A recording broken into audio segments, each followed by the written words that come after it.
this one's for a special friend. It was at well, there was a girl I was dating in 2005. Um, she had used my truck to go home to her house to shower up or whatever, And she texted me one time that she was coming back. And I didn't time it or anything like that, but I'm sitting downstairs in Hopland and the TV's blaring and my brother's on the computer over there. And I get this weird feeling like I'm missing something or I forgot something. Or you know how you go in a room and you forget why you went in the room? That it was like that. And I'm looking around like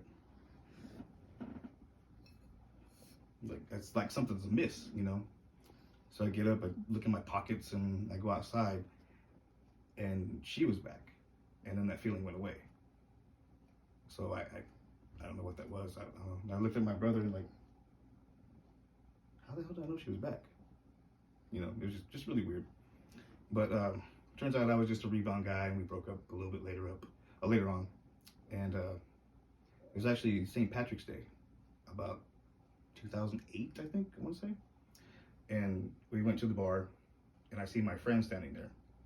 So I'm walking in, and that feeling hits me again. And I know she's right over there. I don't have to look. It's just, I don't know, I can't explain it. But I can see her waving at me over there. And she comes running over, and she gives me a hug, and she whispers, or she says in my ear, "Look out, my boyfriend's behind you." So I turn around and look, and she's like laughing her ass off. And then I was like, well, that's not funny. But at that point, I'm stuck. I don't know what to say to her. I don't know how to say to her. I have no clue. I am stuck. I could just. And she starts telling me, I'm going to Las Vegas. I'm like, oh, cool. Have you been there before? And I'm going to Las Vegas. And I'm like, oh, okay. Have you been there before? It's pretty cool. And she says it again. I'm going to Las Vegas. And yep, I'm stuck. I don't know what to say to her.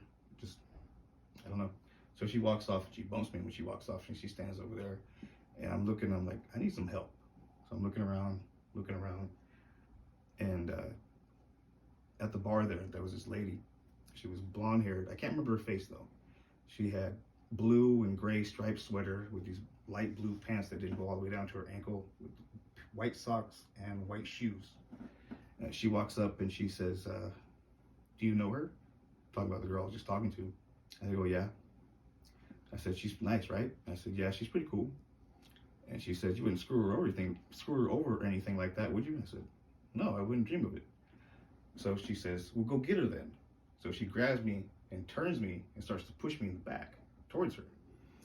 And I'm thinking, like, who's this woman pushing me, and I'm kind of turning around to see what she's doing. But now you would think that she'd want to watch to see if I did it, or to see what happened, or maybe provide some more words of wisdom for me, because I didn't have anything. That's why I was trying to turn around to say, what do I say to her? But I didn't have the opportunity because she was gone. No sooner did her hands leave my back, I had turned around and there's no way. There's no way. There's nowhere she could have went. I looked. There's nowhere. She was in the middle of the floor by the door, but there's no way she made that door. And I'm stuck. I'm just like looking around like, okay, what now? Is somebody else gonna come? But she ends up walking out behind me, bumping me, and she leaves in like this monster truck and just goes. And I don't think I would see her for a couple of years after that. But yeah, there's no way. There's nowhere. I've thought about this since then, and there's nowhere she could have went. She was just gone.